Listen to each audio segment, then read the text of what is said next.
The envelope arrived on a quiet afternoon, tucked between bills and advertisements, as if it belonged there ordinary, forgettable. But the moment I saw my father's name printed in bold, elegant lettering across the front, my chest tightened. He never wrote to me. For a second, I considered throwing it away without opening it. That would have been easier. Cleaner, but something inside me, maybe curiosity, maybe an old habit of seeking approval I never received, made my fingers tear it open. Inside was a single card. You are cordially invited to attend a private dinner at the Grand Meridian Hotel. Formal attire required, no explanation, no personal note. Just a date, a time, and a place that screamed wealth and exclusivity. I let out a bitter laugh.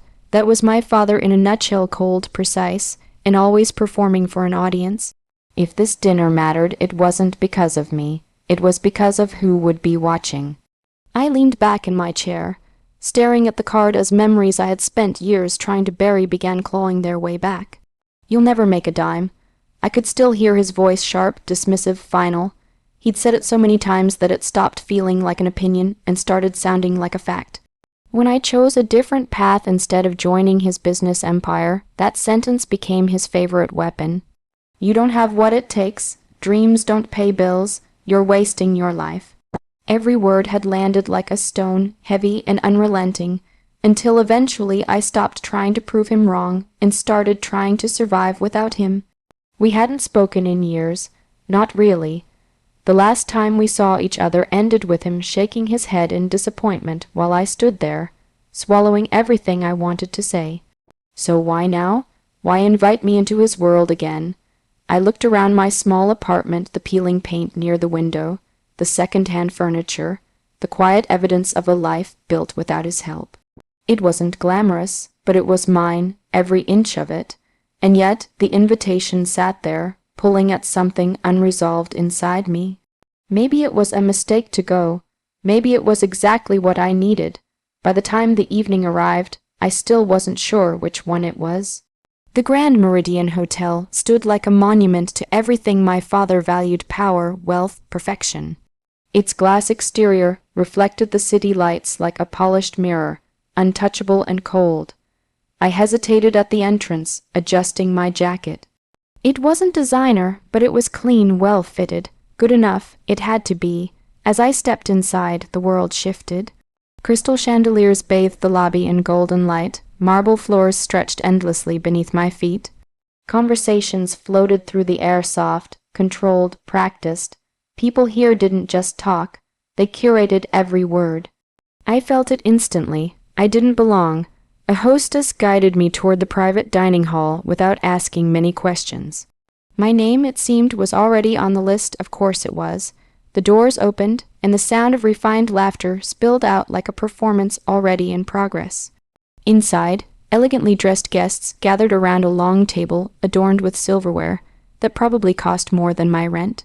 And at the center of it all was him, my father. He stood tall, confident, commanding attention without even trying. His suit was immaculate, his expression controlled, his presence undeniable. He hadn't changed, not really. For a moment I thought about turning around, leaving before he noticed me, escaping before the past had a chance to repeat itself. But then he looked up. Our eyes met. There was a flicker of recognition, brief, almost reluctant, before it disappeared behind the same familiar judgment I'd known my entire life. I felt it hit me like a wave. The years of distance hadn't softened anything. If anything, they had sharpened it.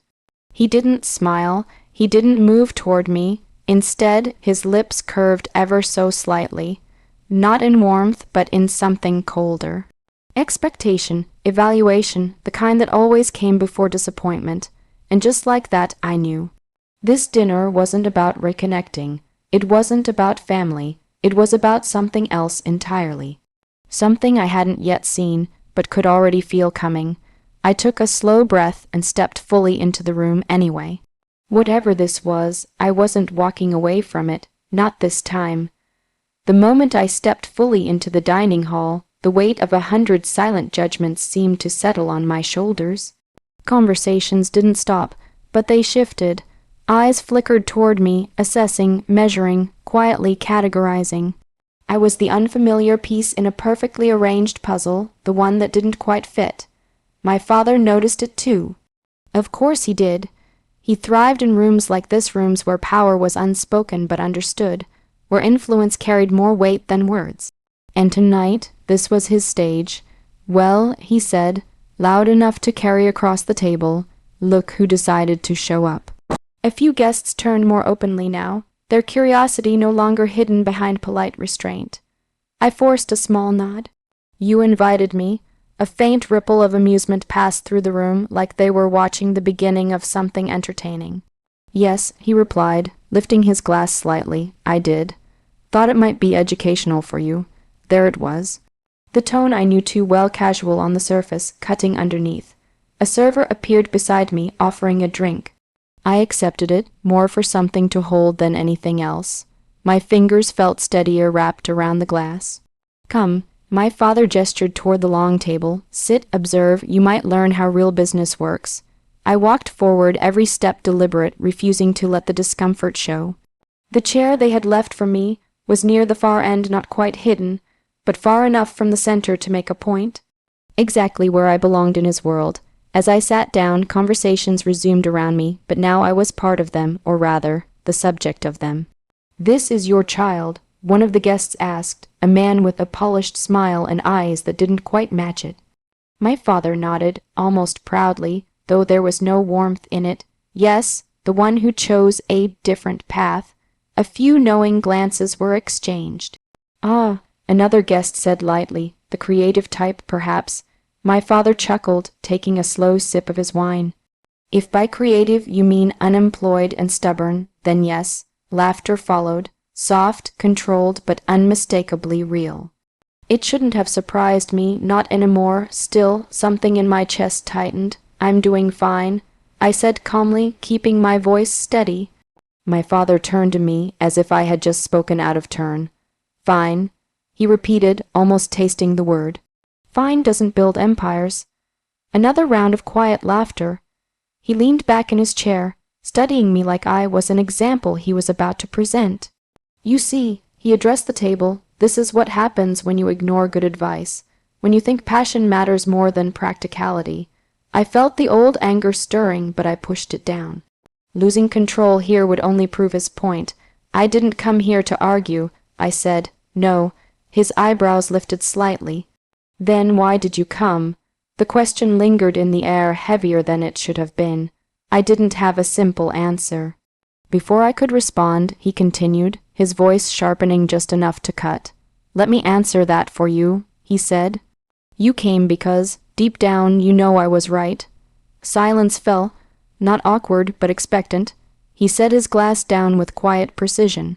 You'll never make a dime, he said, louder this time, making sure everyone heard. Not the way you're going. The words hit harder than I expected, even after all these years. Because they weren't just words, they were history, repetition. Every moment I had ever doubted myself, wrapped into a single sentence and thrown back at me. Around the table, reactions varied. Some guests looked uncomfortable, shifting slightly in their seats. Others watched with thinly veiled interest, as if this was the most honest moment of the evening. And then there were those who smiled. I stared at the table for a second, focusing on the reflection of the chandelier in my glass, willing myself not to react the way he wanted. Not this time. When I finally looked up, my expression was calm, even if everything inside me wasn't. You always say that, I replied quietly, because it's true. He shot back without hesitation. The certainty in his voice was absolute. That was the worst part. He didn't doubt himself, not even for a second. Across the table, someone shifted. A chair moved slightly. It was subtle, almost unnoticed, but I caught it. My father's business partner, who had been silent until now, straightened in his seat. His eyes moved from my father to me, and unlike everyone else in the room, he wasn't amused. He was watching, carefully, like he was waiting for something, or maybe deciding something. The tension in the room changed just slightly, but enough for me to feel it. Something was coming, I didn't know what. But for the first time that night, I realized this wasn't over yet. The silence stretched just long enough to become uncomfortable. My father seemed pleased with it. He always did enjoy the aftermath of his own words, the way they lingered, settled, and shaped the room to his advantage.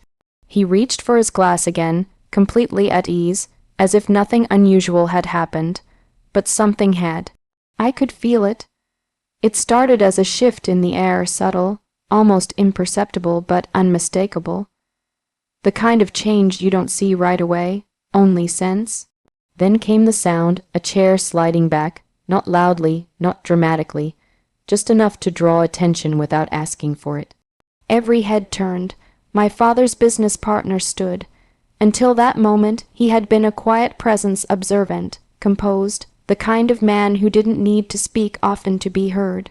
But now, as he rose to his full height, the entire room seemed to realign around him. My father frowned slightly. "Is everything all right?" he asked, a hint of irritation slipping into his voice. The partner didn't answer immediately. Instead, he adjusted his cufflinks, his gaze steady, thoughtful. Then he looked directly at me, and for the first time that night, I didn't feel judged. I felt seen. "No," he said finally, his voice calm but firm. "Not exactly." The room stilled again, but this time the silence carried a different weight. My father let out a quiet chuckle, trying to reclaim control. "If this is about the presentation earlier, we can discuss it later. It's not," the partner interrupted smoothly. That alone was enough to make a few guests shift uncomfortably in their seats. Interrupting my father, especially in a room like this, wasn't something people did lightly. The partner rested one hand on the back of his chair, his posture relaxed but purposeful. "I've been listening," he continued, "and I think something needs to be clarified." My father's expression hardened just slightly. "Clarified? Yes." The partner's eyes moved briefly across the table, acknowledging the audience before settling back on my father. "You've repeated that phrase a few times tonight," he said. "You'll never make a dime." A faint smile touched his lips, but there was no humor in it. "I find that interesting." My father's jaw tightened. "It's not meant to be interesting. It's meant to be accurate." A few guests nodded subtly, aligning themselves with the safer side of the conversation, but the partner didn't back down. "In most cases," he said, "I would agree with you." The room seemed to relax slightly, as if expecting him to fall in line. Then he continued, "But not this one. That did it." A ripple of confusion passed through the guests. My father blinked once, caught off guard for the first time that evening. "I'm not sure I follow," he said carefully. The partner straightened, his tone sharpening just enough to cut through the room. "I've been reviewing a series of investments over the past year," he began.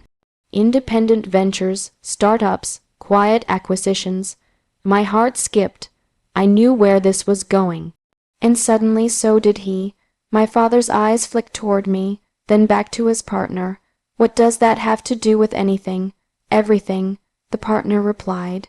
He reached into his jacket and pulled out a slim folder, placing it gently on the table, not as a threat, but as a fact. "One of those ventures," he said, "has outperformed nearly every projection we've seen in the last 5 years. The room leaned in, curiosity overtaking politeness. "It started small," he continued, "undervalued, overlooked, the kind of thing most people dismiss because it doesn't look like success right away." His gaze shifted to me again. "But growth doesn't always announce itself loudly." My father's voice dropped. "Get to the point." The partner nodded once. "The point," he said, "is that this particular venture," he paused, just long enough for the tension to peak, "belongs to your child." Silence, real silence this time, the kind that doesn't breathe. I could hear my own heartbeat in my ears. Around the table, expressions changed in rapid succession. Confusion, disbelief, realization. "That's not possible," my father said immediately, but there was a crack in his certainty now. The partner didn't even glance at him. "It's not only possible," he replied calmly, "it's documented." He opened the folder, sliding a single page forward. "Revenue growth, strategic partnerships, market expansion. All of it aligns with one name, my name." My father didn't touch the paper, didn't even look at it. He was staring at me now, really staring, as if trying to reconcile the person in front of him with something he didn't understand. "You're saying," he began, but the words didn't quite form. "I'm saying," the partner finished, "that while you were busy telling them they'd never make a dime." He let the sentence hang for a moment, then delivered the truth with quiet precision. They already have. No one laughed this time. No one moved, and for the first time in my life, my father had nothing to say. The silence didn't break all at once. It unraveled slowly, like a thread pulled too tight, finally giving way. Glasses hovered midair, conversations died before they could begin, and every eye in the room shifted between my father and me, searching for something to anchor the moment. But there was nothing familiar to hold onto anymore, not for him. My father remained still, his hand resting beside the untouched folder. For a man who built his life on certainty, on control, on always being the one with answers, this was something else entirely. This was uncertainty, and it didn't suit him. "You're mistaken," he said at last, though the words lacked the weight they once carried. There must be some confusion. The partner didn't respond immediately. He simply turned the page slightly, enough for the numbers to catch the light. "There isn't," he said calmly. "Everything has been verified." A few guests leaned forward, curiosity now stronger than caution. The room had shifted, no longer orbiting my father, but circling something new, something he couldn't control.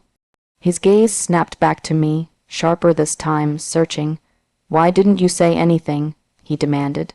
I let out a slow breath, feeling something unfamiliar settle inside me. Peace. Would it have mattered? I asked. The question landed harder than any accusation. He opened his mouth, then closed it again, because we both knew the answer. No, it wouldn't have. He would have dismissed it, criticized it, found a way to make it smaller, less important, less real, just like everything else I had ever tried to build. "I didn't do it for you." I continued, my voice steady. "I never did."